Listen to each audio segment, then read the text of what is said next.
Hello and welcome to this special episode of The Sceptic with Professor Nigel Biggar. Nigel Biggar is Emeritus Regius Professor of Moral and Pastoral Theology at the University of Oxford, and he's the author of the acclaimed Sunday Times bestseller, Colonialism, A Moral Reckoning. Now, as well as being an associate editor at the Daily Sceptic, I'm also the co-host of a lecture series called Modern Dissent. And last month I was very pleased to host Professor Biggar for a talk he had with us in London called Deconstructing Decolonisation. That was about his book. And last month I was very pleased to catch up with him about that talk, and that's the conversation you're going to hear now.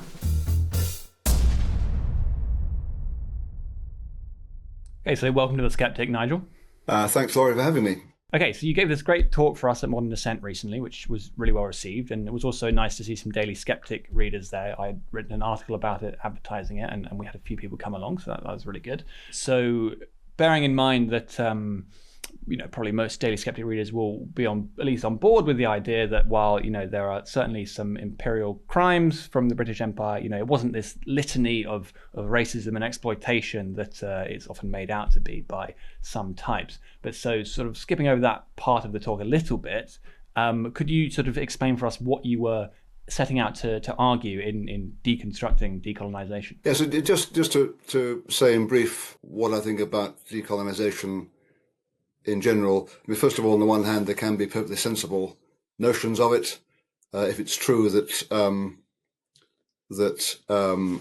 in our school curricula we've neglected the history of colonialism or immigration, and we need to include more of that, that's fine. If it's true that we've excluded authors just because of their skin colour, we need to correct that. But the main target of my criticism is what I call the cultural revolutionary narrative of the decolonizers, namely that Britain is systemically racist and that our systemic racism is attributable to our colonial past, which can be summed up in one word: slavery and brackets the abhorrent, dehumanizing racism that justified slavery. So that's the narrative I oppose. And as you say, I've argued in print in my book and also in public that historically that story is just wrong. And empirically, in terms of the present state of race relations in Britain, it's wrong. Now, so that raises the question as to why do some people want to push it?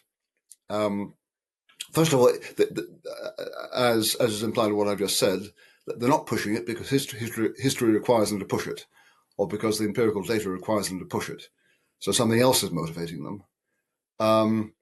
And to some extent, it's due to the marination of certain people in a left-wing narrative that the West is responsible for the woes of the world. And the history of colonialism is the record of the West. So there's an ideological reason. And secondly, lots of people who are professionally engaged in being anti-racists have built up social circles and, to some extent, careers on the back of it. And they don't want to hear a story that says that Britain is not, in fact, systemically racist. So there are partly ideological reasons for why people take this point of view that is without empirical or historical foundation.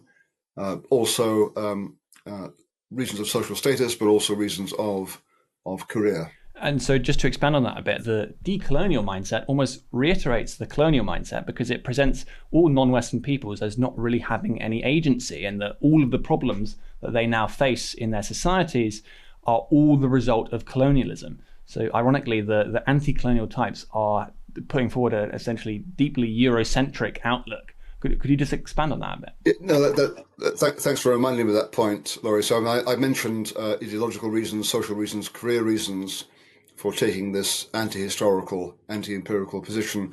There's also what I call a spiritual reason, and that is that human beings, we like to think well of ourselves. We like to think we're on the side of the good and the right, and if we're not careful, we indulge in a crusading mentality whereby we get to play the white knight in shining armor, casting down the wicked. And one of the features about the decolonizing narrative is it operates in stark blacks and whites, goods and bads, oppressor, oppressed.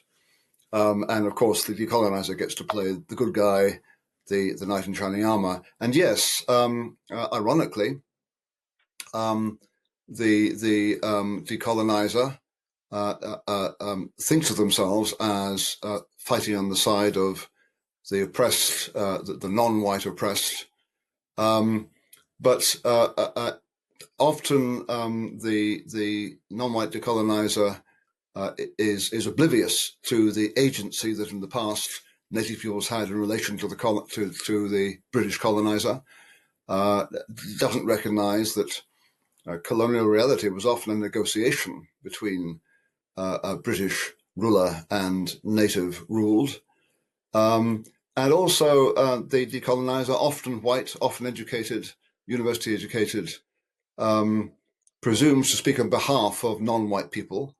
And one of the things I learned early when I was dragged into this front of the culture war was that lots of people with non-white skins agree with me that the British Empire wasn't all bad. So, for example, in December 17, when I first was dragged into the public limelight on this issue, I got an email from an acquaintance I had met 10 years before, who's a consultant in palliative care, a physician. And he said, he was of Indian extraction, and he said, you don't know this, Nigel, but my grandfather was in the Jallianwala Bagh in Amritsar in April 1919, when General Dyer infamously had his Gurkha troops open fire onto an unarmed crowd, killing several hundred. My grandfather was among them. Nevertheless, said Raj, I agree with you. The British Empire contained good as well as bad. Oftentimes, the descendants of subjects of British Empire have a much more nuanced view of it than the young white progressive crusaders. Yes, and so there's all this black and white thinking, as you mentioned, that really kind of erases these differences. And I think, you almost mentioned there's almost a spiritual dimension to it, which means it's felt very strongly. Now, one of the interesting questions we had in the talk was that if you're given that, this ideology or way of feeling or sort of spiritual dimension is felt so strongly, then obviously in your book you are marshalling an enormous amount of evidence and facts as to make the case as to why that's not really true. The supposed unbelievably terrible crimes of the British Empire are not as bad as people think. But the question is, how helpful, how plausible is it to use facts and argument and reason in this way when what you're up against really is a very dogmatic and emotional way of thinking and almost feeling? Well, first of all, the last point is quite right. I mean, they're not interested in historical truth. They're interested in abusing history in order to make political points. So they have no interest in the truth. And so when I present them with counter evidence, they don't respond with what would be a reasonable, normal response of skeptical curiosity. Biggar, why do you say this? I think you're wrong for X, Y, and Z reasons, and I respond, and so we have an exchange of reasons. That's not how they respond. They respond with often personal abuse or with other forms of aggression. So they don't want to hear it. So what's the point in responding with evidence and reason? Well, the point is that most people are not zealots. Most people in Britain know very little about our colonial past. Many people will have instinctive reservations about the black and white cartoonish narrative that the decolonizers propagate, but they don't. But most people don't know enough to be sure to contradict them. So one of the basic aims of my book was simply to inform the non-specialist British or Australian or Canadian or New Zealander reader of the evidence, so that in future they can go to the decolonizers and say, you're talking rubbish, because you can't say that the British Empire can be reduced to slavery, because the British Empire spent the second half of its existence devoted to suppressing slavery, for example. So I think it is important to address the reasonable people who are not doing the shouting, and I'm absolutely convinced that the people doing the shouting are a minority who appear to dominate simply because so many people don't know enough and feel intimidated by the shouting. The other thing is, I do think, I mean, I have considered in times past what the point of addressing zealots who have their fingers in their ears could possibly be. So I read some years ago 2 autobiographies by members of the Irish Republican Army who had left the IRA, and 2 young British Islamists who had left radical Islam. And I wanted to know what made the difference. And in one case, in the case of one of the young British Islamists, he had gone to speak to an academic expert on Islam and discovered that Islam was altogether more richer, more various than the very narrow version of Islam he'd been sold and bought up. At the time, this discovery made no apparent difference, but over time, the truth of that, the penny dropped. So I always think it's worth addressing even fingers in the ears zealots, because you never know, in time, some of the truths you speak may eventually drop and become fertile. But apart from them, there's a much wider range of people who don't have their fingers in the ears and are willing to listen to reasonable stuff. Absolutely. And so on that question of zealotry and the sort of spiritual dimension of this, I mean, of course, you're an Anglican priest, and we've spoken about how it was the Quakers especially who really influenced the sort of later, more humanitarian stage of the empire, especially in the anti-slavery movement.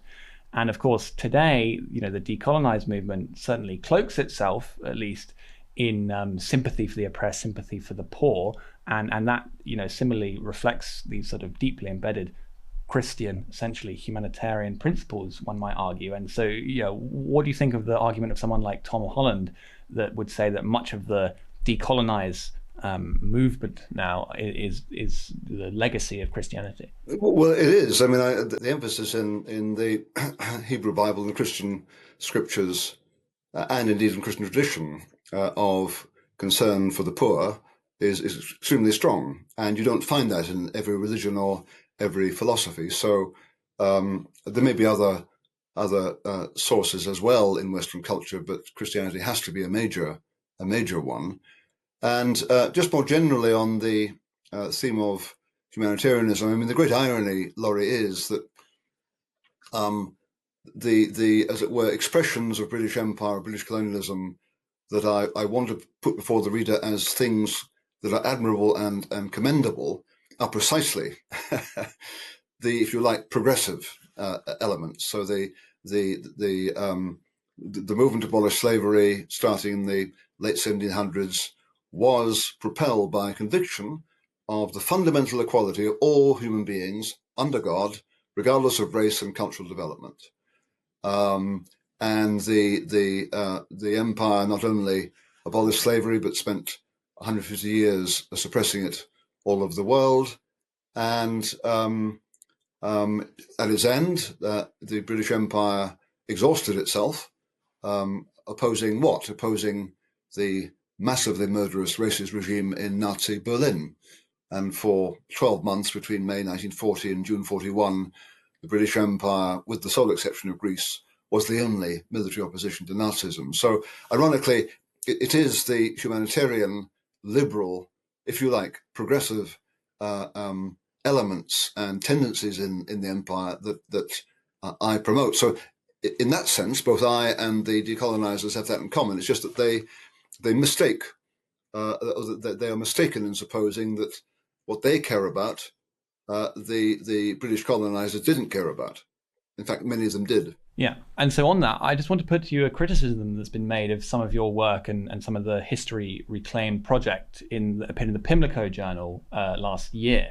And that was that while, most people could agree that the humanitarian record of the British Empire is not a bad thing, and that, it's good to sort of disabuse people of the myths that say it was all just about, racism and exploitation. That in many ways, if you're trying to recover a sort of conservative and patriotic defense of Britain and standing up for, these kinds of things, then if you're only arguing about the merits of the British Empire in terms of how successful it was at being kind of a liberal humanitarian superpower, as opposed to something more, straightforward like how it served Britain's economic interest, for instance, or projected our power abroad, or just straightforwardly was good for British people, then isn't that potentially conceding some of the rhetorical grounds to the essentially, the left liberal humanitarian side of the argument, which is already kind of eroding parts of your kind of cultural patriotism? Well, yeah. So, what did you make of that argument? Yeah, I do. I remember the criticism, which struck me as odd, because I don't normally get criticism from the right. So, what's my response to it? Well, first of all, I think we are moral beings, all of us, and I think patriots do like to think of their country standing up for what's right. And so, as a British patriot, I take enormous pride in my country's leading role in the suppression of slavery worldwide from 1807 onwards, and I take enormous pride in my country and the empire's role in opposing Nazism, etc., etc. So don't assume that patriots are amoral. We do rather like to think that we're doing the right thing. Secondly, yes, of course, I've never argued, although some reviewers chose to think I was arguing, I've never argued that the British Empire was all, as it were, a moral crusade. Of course it wasn't. It began with trade, and trade and making money was a large part of what it was about. And personally, I have no objection to making money, within certain moral parameters, of course. So I'm not contending that commercial interest or strategic interest wasn't often involved in the acquisition of colonies. But I wouldn't expect anything different, because human beings have a range of interests, some material, some political, some moral. And I don't regard commercial and political interests as in themselves immoral. And I am in many respects conservative. But I don't think that being conservative means you can't be humanitarian, nor even, in a certain respect, liberal. I'm liberal in a limited political sense, that I do think it is very good for political flourishing that societies develop constitutional curbs on executive power, whether that's through law or through electoral mass democracy, or through a free press. In that respect, I'm a liberal, but I'm also conservative. So I don't want to have the liberal and conservative options simply contraposed as alternatives you have to choose between. It all depends, of course, on what kind of conservative, what kind of liberal we're talking about. Yeah. And so just to clarify the question a bit, I suppose the nub of the argument is that if you're trying to fight against the decolonized narrative, which essentially sets itself against the national interests of Britain, would it not be better to, put forward a narrative that straightforwardly is for that national interest? I don't want to do that for this reason. That's the end of the free part of the podcast. If you'd like to listen to the bonus interview, you'll need to become a regular donor to the Daily Sceptic. For as little as £5 a month, not only will you be able to watch or listen to the whole podcast, you'll also be able to access articles behind our paywall and join our discussion forum on Discord, where you'll have an opportunity to discuss the latest content on the Daily Sceptic with other donors, members of the editorial team, and some of your favourite contributors. Once you've become a donor, log in to the Daily Sceptic using the same email, and you'll find a link to the premium version of the podcast on the homepage, including instructions about how to listen to it on your favourite podcasting app. Remember, you can access all this bonus content for as little as £5 a month. Just go to dailyskeptic.org/donate. And that's it for this special episode of The Sceptic. Hope you enjoyed it. We're now taking a summer break here at The Sceptic, and we'll return in 2 weeks' time with more fascinating conversations with Daily Sceptic contributors. See you all again soon.